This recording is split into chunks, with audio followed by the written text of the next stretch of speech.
ईद उल फित्र के आने में अभी कुछ ही दिन का वक्त बाकी है, उससे पहले लैलतुल कद्र है, तो क्या कुछ तैयारियां हैं इस हवाले से?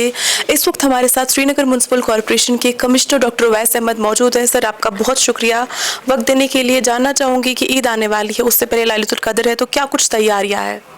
देखिए, लैलतुल कद्र के लिए ख़ास तौर पे हमारी जो डेडिकेटेड टीम है वो रहती है और सैनिटेशन का पूरा इंतज़ाम किया जाता है। उसके साथ साथ जो टीम है हमारे स्पेशली जो इम्पोर्टेंट मसाजिद हैं जहाँ जहाँ पे भी क़याम होता है, इबादत होती है, वहाँ पे हमारी टीम जो नाइट ड्यूटी भी वहाँ पे करती है ताकि किसी तरह से कोई तकलीफ़ ना हो, कोई दिक्कत ना आए। वाटर वर्क्स क्योंकि हम ही देख रहे हैं, पानी की सप्लाई हम देख रहे हैं, तो उस चीज़ का भी हम ध्यान रखते हैं स्पेशली कि वो अरेंजमेंट्स प्रॉपर्ली हों सब जगहों पे। और इनफैक्ट जो मस्जिद की जो कमिटीज़ होती हैं उनके साथ मिलके अगर हमें और भी सैनिटेशन एक्स्ट्रा एफर्ट्स कुछ डालने की ज़रूरत है या फिर जो वहाँ के वॉशरूम्स हैं उनको या गुसल खाने हैं उनको ठीक करने की ज़रूरत है तो वो भी हम मदद करते रहते हैं। तो हमारी पूरी तरह से तैयारी है और इस बार ख़ास तौर पे हमारी ये कोशिश है कि जो हमारी बसेज़ हैं, ई बसेज़ जो चलती हैं वो भी उस दिन जो ख़ास तौर पे जो 27वीं जो हमारी शब रहती है उसमें वो थोड़ा लेट में अवेलेबल रहे ताकि लोगों को सहूलत मिले। तो वो भी हमारी कोशिश रहेगी और जो भी हमें सजेशंस आते रहते हैं सिटीजन से उसके हिसाब से भी हम इम्प्रूव करते रहते हैं। जी, जानना चाहूँगी कि ईद जो है शब की बात आपने करी, तो उस दिन ट्रांसपोर्ट फैसिलिटी रहेंगी, ईद भी आने वाली है, तो क्या उस ईद नमाज के टाइम ई बसेस की फैसिलिटी लोगों को अवेलेबल रहेगी?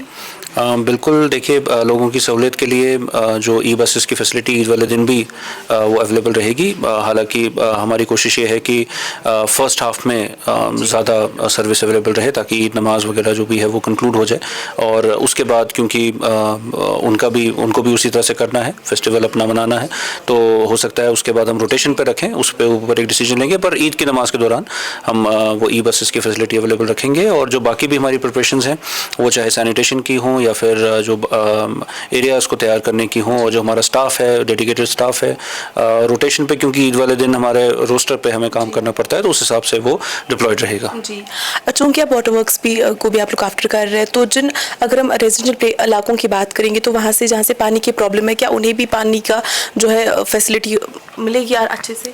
देखिए हमारे जो भी पानी की इश्यूज़ थे अभी इस वक्त उतने ज़्यादा नहीं हैं। इनिशियली हमें बीच में जब ड्राई स्पेल था तो काफ़ी इश्यूज़ भी आए और एक चीज़ बहुत अच्छी रही कि बीच में हमें जब वो कैनाल की क्लीनिंग की ज़रूरत थी, जो हमने पब्लिक नोटिस निकाला उसमें सिटीजन्स का, सब लोगों का बहुत अच्छा सपोर्ट हमें रहा और कहीं पे कोई दिक्कत नहीं आई। और हम लोगों ने जो अपना सिस्टम है टैंकर्स का उसको भी ऑगमेंट किया है, कुछ हायर करके और कुछ नंबर्स उनका बढ़ा के, और हमें किसी तरह की कोई दिक्कत नहीं है। हमने मेंटेनेंस एंड रिपेयर के लिए भी एक्स्ट्रा फंड्स रखे हुए हैं।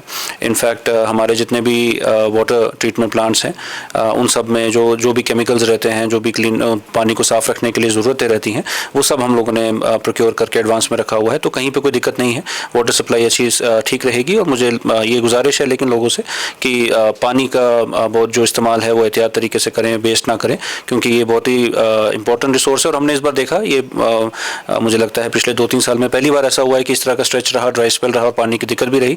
तो ये बहुत ज़रूरी है कि हम पानी का जो यूज़ है वो बड़ा जुडिशियसली करें, उसको वेस्ट ना करें। जी, एक आखिरी सवाल मैं आपसे करना चाहूँगी, चूँकि ईद की नमाज में जो है गैदरिंग्स बड़ी बड़ी होती है, अगर हम खानकों की बात करेंगे या मस्जिदों की बात करेंगे, तो क्या उस गैदरिंग के हवाले से क्या कुछ प्रिपरेशन है?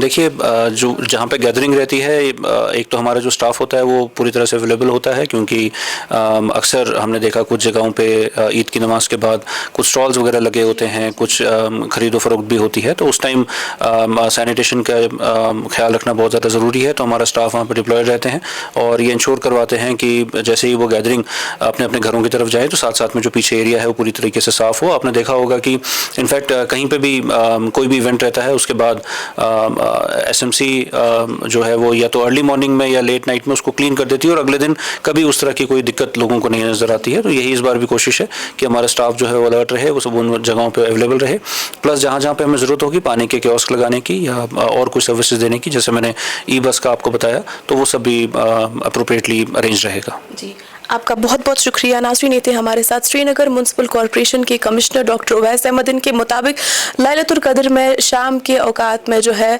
सार्फिन के लिए ई बसेस की सहूलत जो है वो मुयसर रहेगी और इसके अलावा ईद की नमाज के वक्त भी सार्फिन के लिए ई बसेस की सहूलत जो है वो फराहम रहेगी। मज़ीद अपडेट्स के लिए GK TV देखते रहिए।